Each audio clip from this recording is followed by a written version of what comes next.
Oh, sha la la la la la la. Oh, sha la la la la la la. Oh, sha la la la la la la. Bem-vindos ao nosso sexto episódio e bônus do Se a Veste Não Cast. E a curiosidade tem o tema de: a pandemia tem relação com a natureza? Se a veste não. Olá, caríssima Emily. Olá, queridos ouvintes do Se a Veste Não Cast. Muito bom estar aqui de volta com vocês. E hoje nós vamos falar sobre essa questão, da pandemia. Essa pandemia que atinge a todos nós. Ela não escolhe raça, não escolhe cor, não escolhe nacionalidade. Enfim, nesse momento atual da nossa sociedade, vamos fazer essa análise, à luz da geografia. Nós podemos entender que a pandemia ela tem um caráter global, que acaba afetando a todos nós, e afeta numa proporção inesperada, com grandes problemas que, inclusive, não são problemas novos, são problemas que refletem o próprio sistema que vivemos, o próprio processo de globalização que estamos. Tem um ramo da geografia que vem crescendo muito, que é a geografia da saúde, que tem uma grande preocupação de fazer estudos sobre as questões realizadas referente às questões ambientais, os recursos naturais, esse crescimento desenfreado da população, enfim. Para se ter uma ideia, nos últimos 25 anos, pelo menos 30 novos tipos de doenças foram descobertos em diversos países no mundo. Isso reflete características do mundo atual que a gente vive, como a pobreza urbana, a negligência do desenvolvimento de vacinas, a baixa qualidade do sistema de saúde pública, que possibilita que essas doenças elas venham se espalhando de uma maneira potencializada no mundo inteiro. Eu estava vendo em um jornal espanhol que chama a pandemia Pandemia dos Pobres, justamente explicando que a atual pandemia ela retraz a crise da pobreza. E quem mais é atingido são justamente aquelas classes que não conseguem fazer o isolamento social e etc. E quanto à degradação das nossas riquezas naturais, os nossos recursos naturais, é justamente o resultado do nosso atual padrão de consumo. Nosso modo de viver que exige uma quantidade maior de recursos do que a própria natureza consegue nos oferecer. O percentual de recursos utilizados vem crescendo no mundo de uma forma assustadora. A humanidade está batendo recorde no quesito degradação ambiental. E, de acordo com um estudo publicado pelo relatório Planeta Vivo, realizado no ano de 2016, esse estudo aponta que a fauna, ou seja, a população mundial de peixes, aves, mamíferos, anfíbios e répteis, diminuiu 58% entre os anos de 1970 a 2012, devido às atividades humanas. Diante de tantas atividades ruins, nossa flora está sendo extinta. Com a pandemia que estamos vivendo e sobrevivendo, era de se esperar que um dia essa conta ela chegasse com juros altíssimos. Esse consumo exagerado de recursos naturais, ele gera um efeito exponencial no ambiente em diferentes escalas, do local ao global. Ele não escolhe o lugar exato. Aqui em Sergipe, por exemplo, um dos aspectos que nós podemos destacar é o desaparecimento dos habitats essenciais para a fauna e para a flora. Os nossos biomas, eles perecem. Para se ter uma ideia, no mundo existe cerca de 30 milhões de espécies de animais e vegetais diferentes.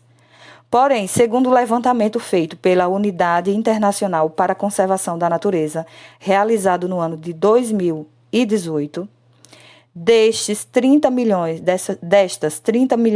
de espécies, temos quase 27 mil ameaçadas de extinção. A economia, ela sofre consequências. Segundo relatórios publicados em 2017 pela Organização das Nações Unidas para a Alimentação e Agricultura, 33% do solo do planeta está degradado e em níveis de moderado a alto.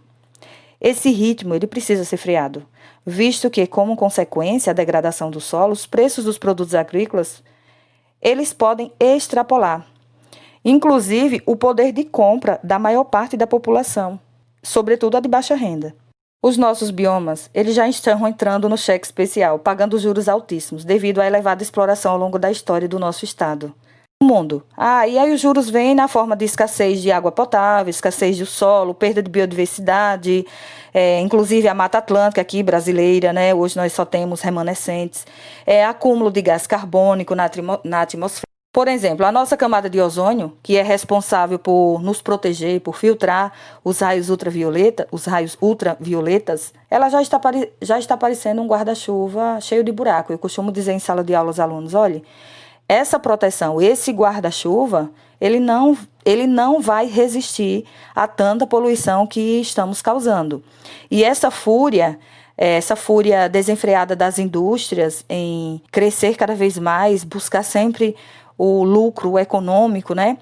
E demais ações antrópicas que estão sendo causadas pela humanidade, precisa urgentemente ser freada. Aí, diante dessa situação da pandemia, né, a saúde, ela também é um reflexo, ela é afetada pela superexploração dos recursos naturais, pois se nós conservarmos as nossas florestas, não haverá repercussões drásticas para toda a população que habita esta casa que nós chamamos de planeta Terra. Para a economia, esse desequilíbrio ambiental significa grandes prejuízos, gerando maiores riscos aos investimentos. Para a população, repercute em preços mais altos para os alimentos, perda de bens e inclusive de vidas, como atualmente, com essa pandemia, estamos vendo as vidas serem cessadas, independente de idade, de cor, de raça, de religião. E assim, para a gente concluir, a pandemia ela traz impactos negativos e também positivos. Existem impactos positivos? Sim. Além dessa experiência drástica que toda a população está vivendo, né? Um dos impactos positivos é justamente o que nos faz perceber que as mudanças nos hábitos e, sobretudo, nos recursos naturais, elas precisam ser repensadas. As ações precisam ser mudadas. Essa forma de viver em sociedade já é outra. Mas a pandemia do Covid-19 não muda apenas o estilo de vida dos humanos. Com a população mundial em quarentena, a pandemia impactou também o meio ambiente, porém de forma positiva. A poluição atmosférica, por exemplo, ela teve uma redução significativa.